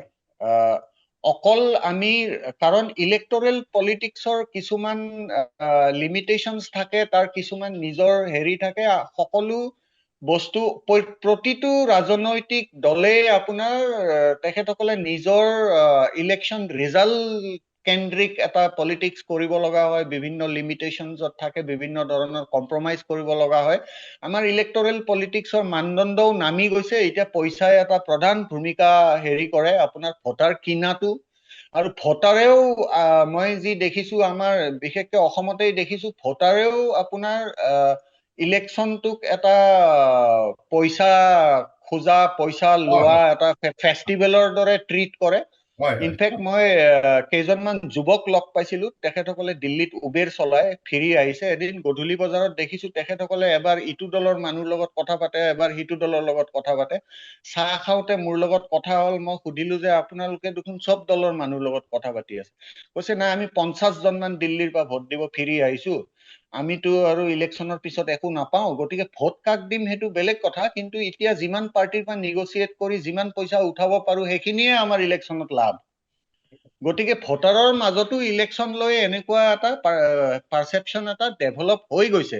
আৰু এইটোত আমাৰ ৰাজনৈতিক দলসমূহৰ, মানে এই বিজেপিয়ে হওক বা কংগ্ৰেছে হওক বা BPF হওক, দলসমূহৰ এটা মেজৰ ৰোল আছে এই ইলেকশ্যন প্ৰচেছটো এনেকে ডিগ্ৰেড কৰাত। গতিকে আপোনাৰ আল্টিমেটলি গণতান্ত্ৰিক আন্দোলন হ'ব লাগিব, ৰাইজৰ আন্দোলন হ'ব লাগিব। কিন্তু আমাৰ ধৰি লওক অসমৰ কথাই যদি কওঁ, সেই আন্দোলনটো যদি অকল গুৱাহাটীৰ হোটেল আৰু অডিটৰিয়ামত সীমিত হৈ থাকে, তেনেহলে মই এই ইয়াৰে কোনো চেঞ্জ দেখা নাপাওঁ। কাৰণ মই দেখিছো বিগত কিছু বছৰত, মই আজি 7 বছৰমান অসমত বেছিভাগ ৰুৰেল এৰিয়াত আছো, মই দেখিছো যে এটা ব্যাপক ডিসকানেক্ট এটা আছে। আমাৰ চিভিল সোসাইটি হওক, আমাৰ যিটো ইন্টেলেকচুৱেল ক্লাছ যোনে অপিনিয়ন জেনেৰেট কৰে, এই চিভিল সোসাইটি আৰু ইন্টেলেকচুৱেল ক্লাছটো আৰু অসমৰ 84% ৰুৰেল পপুলেশ্যনৰ মাজত এটা বৃহৎ ডিসকানেক্ট আছে। আমাৰ কোনো ধৰণৰ ইকনমিক হেৰি নাই, আমাৰ এগ্ৰিকালচাৰেল সেক্টৰটোৰ অতি বেয়া অৱস্থা। আমাৰ একমাত্ৰ অসমৰ ৰাইজৰ এটাই হেৰি, আৰু সেইটোত মই ভাবো এটা ওয়েলফেয়াৰ স্কিমত এটা ইম্পেক্ট হয়। বিহাৰৰ মহিলা, বিহাৰৰ গাঁৱত যিটো এবজেক্ট পভাৰ্টি, বা বেংগলৰ আপোনাৰ কিছুমান অঞ্চলৰ গাঁৱত যিটো এবজেক্ট পভাৰ্টি, আৰু অসমৰ গাঁৱৰ যিটো পভাৰ্টি, এই দুটাত পাৰ্থক্য আছে। ষ্টেটিষ্টিকেলি একে হ'ব পাৰে যে দিনত 100 টকা উপাৰ্জন কৰিছে, 200 টকা উপাৰ্জন কৰিছে, কিন্তু নিউট্ৰিচনেল ইনটেক হওক, access to free protein, access to food, আমাৰ ইয়াতে আমাৰ ইকলজিৰ কাৰণে সেইটো এটা ব্যাপক এটা সকাহ যে আপোনাৰ বাৰিষাত বিনামূলীয়া অলপ হলেও মাছ পাইছে, প্ৰটিন পাইছে, কিবা জংগলী এইবোৰৰ তোমাক মই এটা প্ৰশ্ন কৰিব বিচাৰিছো। সেই বিষয়টোলৈ বাৰু সেইটো অলপ বেলেগ বিষয়, সেইটো পিছত আলোচনা কৰিম আমি কেতিয়াবা। কিন্তু তুমি এটা কথা ক'লা, সেই কথাটোতে তোমাক মই এটা প্ৰশ্ন কৰিব বিচাৰিছো। তুমি যে কৈছা যে এইবোৰ মানে অপিনিয়ন বিল্ডাৰ্ছ, চিভিল সোসাইটি, এতিয়া অপিনিয়ন বিল্ডাৰ্ছৰ, অপিনিয়ন মেকাৰ্ছৰ কিবা ৰোল আছে নেকি? বৰ্তমান যিটো সিচুৱেশ্যন, বৰ্তমানৰ যিটো পৰিস্থিতি, আমি যিটো দেখিছো, তুমি এটা গুৰুত্বপূৰ্ণ কথা কৈছা, সেইটো আমি হাইলাইট কৰিব লাগিব। কিন্তু অপিনিয়ন মেকাৰ্ছ, চিভিল সোসাইটি, আমি যে প্ৰেছ মিট পাতো, মিটিং পাতো, কিবা পাতো, এইবিলাকৰ কিবা মূল্য আছে নেকি এতিয়া? মূল্য মই এনেকে ভাবো কথাটো। মই আকৌ এটা কথাত সৰু উদাহৰণ এটা দি আছো। আপোনাৰ যোৱাবাৰ অসমৰ কোনো ধাননি পথাৰতে ধান উৎপাদন ভালকে হোৱা নাই। কিছুমান জায়গাত একেবাৰে হোৱা নাই, কিছুমান জায়গাত সামান্য ধান উৎপাদন হৈছে, পথাৰত চিৰাল ফাট আছিল। কিন্তু আপোনাৰ চৰকাৰে বহুত কৌশল কৰি পেলাই আপোনাৰ ড্ৰত খৰাং ঘোষণা নকৰিলে। নকৰাৰ ফলত সেই কথাটো আপোনাৰ অসমত কতো চৰ্চা নহল। এই অসমৰ 80% লোকক এই যোৱাবাৰৰ খৰাংটোই প্ৰভাৱিত কৰিছে, কিন্তু সেইটো আপোনাৰ ইলেকশ্যন ইছ্যু হোৱাটো দূৰৰ কথা, সেইটো আমাৰ সমাজখনত আলোচনাই নহল। মই সেইখিনি সময়ত প্ৰতিদিনত এটা লেখা লিখিছিলো প্ৰতিদিন টাইম ৱেবছাইটত, যে কিয় এইবাৰ আমি ডিমাণ্ড কৰিব নালাগে যে অসম চৰকাৰে আপোনাৰ যিখন দীঘলী পুখুৰীৰ পৰা বামুণী মৈদানলৈ যিখন দলং বনালে, সেই দলংখনৰ যিমান বাজেট আছিল সেইখিনি বাজেটেৰে আপোনাৰ অসমৰ প্ৰতিজন কৃষকক যোৱাবাৰ খৰাং হোৱা কাৰণে দুগুণকৈ MSP যদি বঢ়াইও দিলে হয়, তেতিয়াও আপোনাৰ সেই দলংখনৰ বাজেটেই সেইখিনি কাভাৰ কৰি পেলাব পাৰিলে হয়। এনেকুৱা এটা বিষয় যিটোই আপোনাৰ 80% অসমৰ ৰাইজক প্ৰভাৱিত কৰিছে, কিন্তু আমাৰ আলোচনাই নহল। আমি পাব্লিক অপিনিয়নে জেনেৰেট কৰিব নোৱাৰিলো, আৰু যেতিয়ালৈ আমি পাব্লিক অপিনিয়ন জেনেৰেট নকৰো তেতিয়ালৈ আপোনাৰ পলিটিকেল পাৰ্টিজবোৰে এইবোৰ ৰেইজ নকৰে, যেতিয়ালৈ তেওঁলোকৰ কাৰণে এইবোৰ কনভিনিয়েন্ট নহয়। গতিকে সেইটো দিশৰ পৰা চাব গ'লে অকল কি ইস্যুজ আমাৰ ৰাইজে ফেচ কৰে, সেইবোৰ আপোনাৰ ভঁৰালত ধান নাই, তাৰ পিছত হঠাৎ যদি মহিলাগৰাকীৰ পত্নীৰ বেংক একাউণ্টত 9,000 টকা সোমাই গৈছে, এইটো ডাঙৰ কথা। কিন্তু ভঁৰালত কিয় ধান নোসোমাল, তাতে কিয় কম্পেনচেশ্যন নাপালে, সেইটো প্ৰশ্ন গোটেই অসমত আমি সকলোৱে পাহৰি থাকিলো উঠাব। সেইটো ইলেকশ্যনৰ 6 মাহ 5 মাহ আগৰ কথা আছিল। সেইটো এটা ইস্যু হ'ব লাগিছিল এই ইলেকশ্যনত গৈ, আৰু সেইটোত আমাৰ ডাঙৰ ভূমিকা আছে। ৰাজনৈতিক দলসমূহতকে এই ইস্যুবোৰ এষ্টাব্লিছ কৰাত চিভিল ছ'চাইটি আৰু ইণ্টেলেকচুৱেল ক্লাছৰ ডাঙৰ ভূমিকা আছে। খালি আমি গুৱাহাটীৰ পৰা, ডিব্ৰুগড়ৰ পৰা, যোৰহাটৰ পৰা ওলাব লাগিব, ওলাই আমি ব্লক পৰ্যন্তত আমি পেনিট্ৰেট কৰিব লাগিব। এই ইস্যুবোৰৰ ওপৰত আমি এটা জনমত গঢ়ি উঠিব লাগিব, যেতিয়াই যেনেকুৱা ইস্যু আহে। ঠিক আছে, মই আলোচনাটো শেষ কৰিব লাগে এতিয়া, গতিকে মুবিনাই কি কবা? বনজিৎ হুছেইনৰ কথাত মই এটা এড কৰিব খুজিছো। তেওঁ যে ক'লে এই যিটো খৰাঙৰ কথাটো, আমি যে সেইটো এটা ইস্যু কৰিব নোৱাৰিলো। আপুনি অসমত 60 মানুহৰ সংঘাত, বানপানী, খৰাং বা এনেকুৱা ধৰণৰ নেচাৰেল ডিজাষ্টাৰত যিমান মানুহ ঢুকায় বছৰি, তাতকে বেছি দুগুণ মানুহ ঢুকায় বিকজ অফ হিউমেন এলিফেণ্ট ইণ্টাৰেকশ্যনছ। কিন্তু কেৰেলাৰ ৱাইনাড, সেইটোত তেওঁলোকে এটা সাংঘাতিক ধৰণে পলিটিকেল লিডাৰ্ছ বিলাকক তেওঁলোকে কাৰণ দৰ্শাবৰ কাৰণে বাধ্য কৰিছে, যিটো আমি কিন্তু ইয়াত আমাৰ প্ৰতিদিনে মিডিয়াত সেই ইস্যুটো থাকে, কিন্তু আমাৰ বিৰোধীয়ে ইস্যুটোক আগবঢ়াই লৈ যাব নোৱাৰিলে। আমি সেই নেৰেটিভটো সৃষ্টি কৰিব নোৱাৰিলো। আচৰিত কথা, আমি 1983 জুয়ে পৰা নিৰ্বাচনৰ পৰা একেটাই আমাৰ নেৰেটিভ চলি আছে, আৰু সেই নেৰেটিভটো উত্তৰ বিৰোধীয়ে দি আছে, নিজাকৈ কোনো ধৰণৰ নেৰেটিভ সৃষ্টি কৰিব পৰা নাই। এইবোৰ সাধাৰণ কথা, কিন্তু এইবোৰে আপোনাৰ চাওক, আজি কোনোবাই হাতীয়ে মানুহ মাৰি দিছে, তেওঁ 4 লাখ টকা কম্পেনচেশ্যন পাব লাগে, 3 বছৰ ধৰি কম্পেনচেশ্যন পোৱা নাই। সেই মানুহখিনিৰ কাষত কোনোবা বিৰোধীক আপুনি কেতিয়াবা গৈ থিয় হোৱা দেখা পাইছেনে? গতিকে সেই ইস্যুটো কেতিয়াবা বিধানসভাতো আমি দেখিছো সুধিব পৰা নাই মানুহে। হৈছে কিমান মানুহ মৰিছে সেইটো প্ৰশ্ন উত্তৰতে থাকি গৈছে, কিন্তু কিমান মানুহে কম্পেনচেশ্যন পালে, বা কোনোবা মানুহে যে পথাৰ তেওঁলোকে বিঘা বিঘা মাটি চন পৰি আছে বিকজ অফ এলিফেণ্ট ডিপ্ৰিডেশ্যন, তাত খেতি কৰিব পৰা নাই, সেই প্ৰশ্নবোৰ ক'তো কোনেও উঠোৱা নাই। কিন্তু এইবোৰ কিছুমান মানুহৰ কাৰণে একদম ভাত কাপোৰৰ সমস্যাৰ দৰে।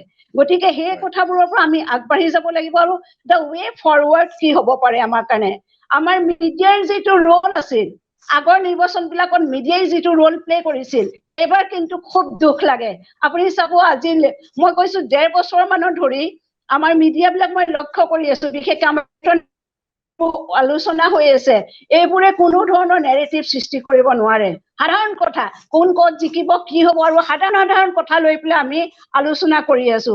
কিন্তু তাত আমাৰ আচল যিখন আমাৰ যিবোৰ সমস্যা, যিবোৰ আমাৰ আহিব লগা সমস্যা, সেইবোৰ লৈ পেলাই সেই সমস্যাবোৰ ক'তো ৰিফ্লেক্ট হোৱা আমি দেখা নাই।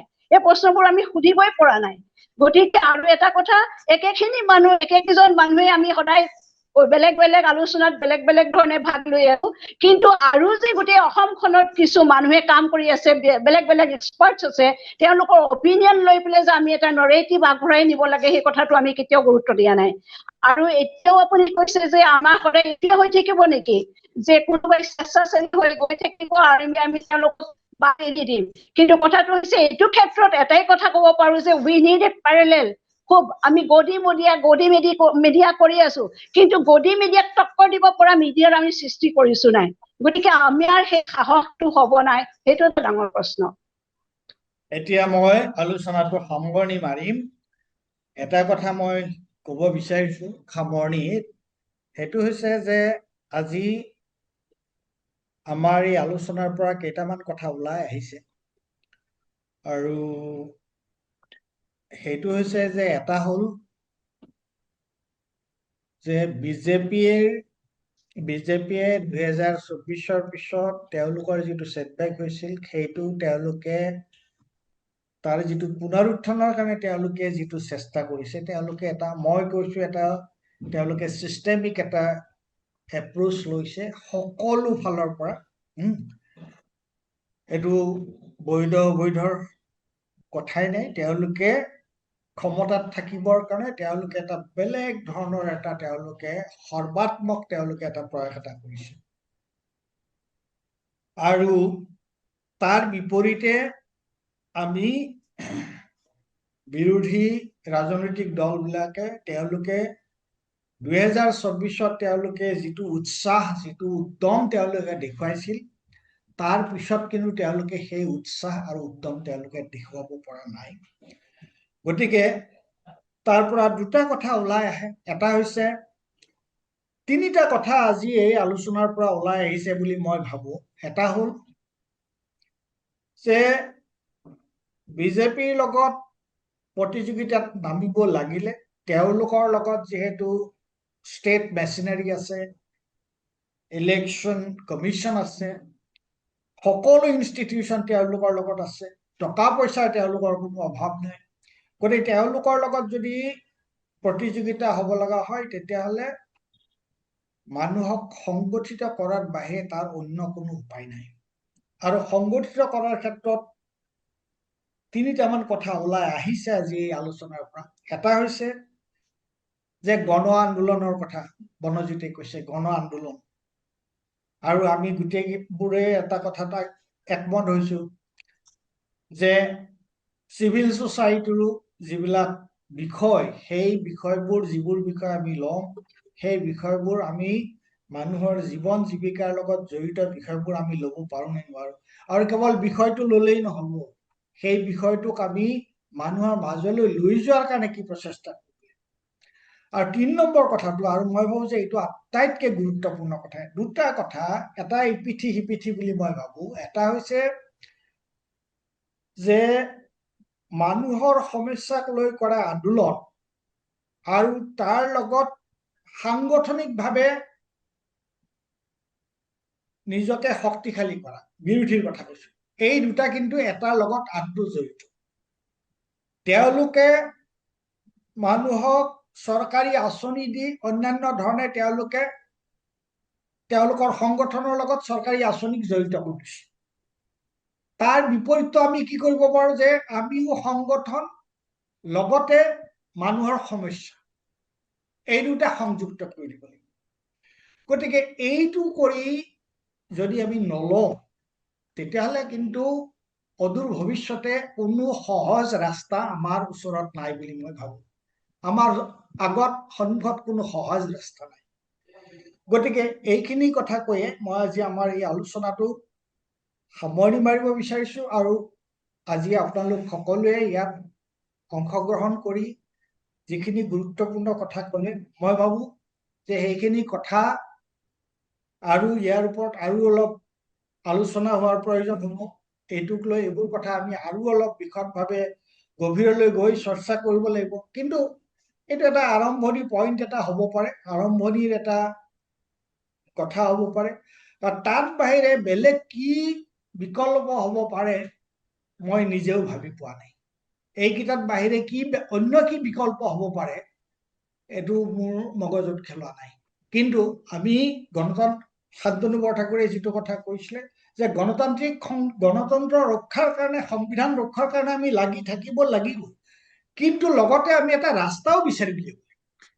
ইটো পথেৰে গ'লে আমি গণতন্ত্ৰ সুৰক্ষিত কৰিব পাৰিম, বা বিজেপিৰ এই যিটো আধিপত্য সেইটোক আমি তাৰ বিৰোধিতা কৰিব পাৰিম। তাক আমি সেই কথাটোও কিন্তু আমি চিন্তা কৰিব লাগিব। যিয়ে নহওক, এঘণ্টা সময়ত আমি গোটেইবোৰ কথাৰ সমাধান উলিয়াব নোৱাৰো।